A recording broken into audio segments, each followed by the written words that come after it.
वैसे सुना होगा आपने कि ओवर कॉन्फिडेंस लोगों को बुरी तरह से बर्बाद कर देता है, डुबो देता है, उनका करियर खत्म कर देता है। और यही हाल अब बीजेपी में देखने को मिल रहा है।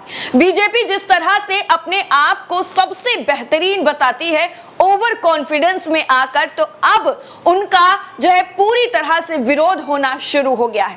कहते हैं कि जब पतन जो है शुरुआत होती है पतन की, तो अच्छों का दिमाग फिर जाता है और वो बर्बादी की तरफ चले जाते हैं। वैसे बदलते वक्त के साथ हालात और सियासी समीकरण दोनों बदलने निश्चित हैं और अब बदलना शुरू भी हो गए हैं। जिस चीज की उम्मीद बीजेपी को कभी हुई नहीं होगी वो अब सामने आना शुरू हो गया है।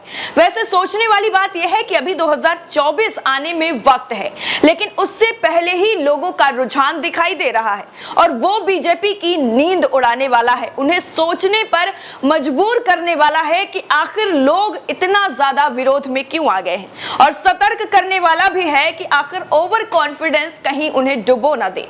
इसीलिए अपनी काबिलियत पर भरोसा होना अच्छी बात है, लेकिन ओवर कॉन्फिडेंट होना और जुमलेबाजी करना बिल्कुल गलत है। वैसे हकीकत में काम पर फोकस करना चाहिए, सिर्फ फेंकने पर नहीं। और मध्य प्रदेश में इसका जीता जागता उदाहरण मिल गया है। शिवराज मामा की सरकार में नगरीय निकाय चुनाव हुआ और चुनाव के प्रचार के दौरान ही सत्ताधारी दल के नेताओं को जगह जगह लोगों की नाराजगी का सामना करना पड़ा। किसी ने पत्थर फेंके तो किसी ने उन्हें भगा दिया, किसी ने उनकी बात नहीं सुनी तो किसी ने आने से साफ तौर पर मना कर दिया और उन्होंने अपने इलाके में आने पर पाबंदी लगा दी। अब ये सारा कुछ देखने को मिल रहा है नगरीय निकाय चुनाव में। अब सोचिए 2024 में जब विधानसभा चुनाव होगा तो क्या आलम होगा। अब ये पूरा मामला हुआ है छिंदवाड़ा जिले में, जहां पर प्रचार प्रसार के दौरान ही पूर्व मंत्री और विधायक गौरीशंकर बिसेन की सभा पर पथराव का मामला सामने आया है। पूरी सभा चल रही थी, भाषण हो रहे थे, लोग बैठे हुए थे, लेकिन गांव वालों को यह चीज बिल्कुल पसंद नहीं आई और बीजेपी से कितना नाराज हैं वो आप पहले भी देख चुके हैं। चाहे वो सरकारी भर्ती का मामला हो या फिर मानदेय बढ़ाने की बात हो, हर जगह प्रदर्शन ही प्रदर्शन नजर आ रहा है। ऐसे में अब जब बैठक हो रही थी तो सभा पर ही पथराव शुरू हो गया और पथराव का मामला जैसे निकलकर सामने आया वैसे ही लोगों की मुश्किलें, यानी बीजेपी के जो नेता हैं, कार्यकर्ता हैं, उनकी मुश्किलें बढ़ गई। आपको बता दें इससे पहले छिंदवाड़ा में ही बीजेपी दफ्तर में तोड़फोड़ की घटना भी सामने आ चुकी है। जानकारी के मुताबिक बालाघाट से बीजेपी विधायक और राज्य पिछड़ा आयोग के अध्यक्ष गौरीशंकर बिसेन छिंदवाड़ा के पांडुरवा गए हुए थे। उन्होंने नगरीय निकाय चुनाव प्रचार के लिए पांडुरवा के वार्ड नंबर जो है 12 मेघनाथ वार्ड में नुक्कड़ सभा का आयोजन किया था और रात करीब 10 बजे सभा शुरू होते ही स्थानीय लोगों ने वहां पर पथराव शुरू कर दिया। पूरी सभा शुरू भी नहीं हो पाई थी और वहां से लोगों को भागने पर मजबूर कर दिया गया। किसी भी तरीके से वो अपनी जान बचाकर वहां से निकल पाए और पथराव इतना ज्यादा था कि वहां की स्थिति काफी ज्यादा बिगड़ गई। स्थिति बिगड़ती हुई देखकर बीजेपी विधायक जो है वो तत्काल अपनी गाड़ी में बैठकर तुरंत वहां से निकल गए। उन्होंने एसडीओ ओपी रोहित लखारे को इस पूरी घटना की शिकायत की और बताया कि उनके साथ वहां पर क्या घटना घटी है।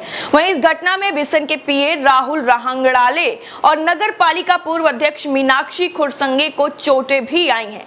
उधर आपको बता दें कि छिंदवाड़ा शहर में, यानी इसी शहर में एक घटना हुई थी जब भारतीय जनता पार्टी के कार्यालय में एक युवक ने जाकर तोड़फोड़ की थी। वैसे ये पहला मामला नहीं है जब बीजेपी के नेताओं पर या फिर उनके कार्यालय में किसी ने तोड़फोड़ की है। कभी बीजेपी का कोई नेता जो है वो होटल में रंगरलियां मनाता हुआ पकड़ा जाता है, तब उसको उसकी बीवी आकर पीट देती है।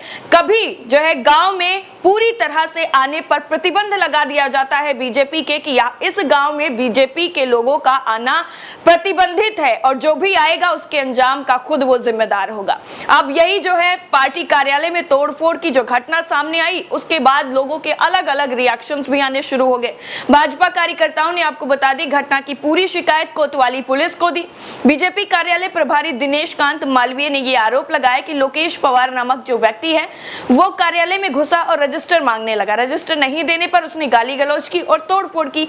लेकिन लोग जिस तरह से अब बीजेपी की नीतियों से परेशान हो गए हैं उनकी जुमलेबाजी से परेशान हो गए हैं। जैसा दिखता है और जो बोला जाता है उसमें बहुत फर्क होता है। यानी वो कहावत है कि हाथी के दांत खाने के कुछ और हैं और दिखाने के कुछ और हैं।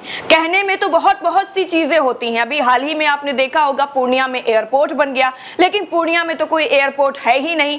फेंकने में अगर बात की जाए तो नंबर 1 पर बीजेपी के जो नेता है वो निकलकर सामने आते हैं और खुद अपने ही बयानों में ऐसे फंसते हैं कि उन्हें निकलने का मौका ही नहीं मिलता। और अपनी सफाई कैसे पेश की जाएगी?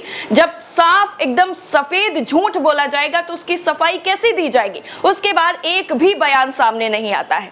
आपको बता दें, ये जो भी मामले भी छिंदवाड़ा में हाल ही में हुए हैं उसने निकाय चुनाव का जो रुख है वो पूरी तरह से बदल दिया है और बीजेपी को यहां पर सोचने पर मजबूर कर दिया है कि आखिर लोग इतना ज्यादा उनके खिलाफ क्यों हो गए हैं, क्यों उनकी नीतियों को वो नहीं समझ पा रहे हैं, या फिर बीजेपी उन्हें समझा नहीं पा रही है, या फिर बीजेपी के काम से स्थानीय लोग संतुष्ट नहीं है। उनका जो मानसिकता है काम करने की उससे संतुष्ट नहीं है। काम करने का जो विकास दिखाया जाता है कि हमने विकास किया है, तो शायद मध्य प्रदेश में ये विकास नजर नहीं आ रहा है। इसीलिए लोगों का जो विरोध है वो कहीं ना कहीं सभा पर, कार्यालय में तोड़फोड़ के जरिए नजर आ रहा है। बीजेपी के कार्यालय पर की गई इस तोड़फोड़ पर और सभा पर किए गए पथराव पर आपकी राय क्या है? कमेंट सेक्शन में जरूर बताइएगा। जय हिंद।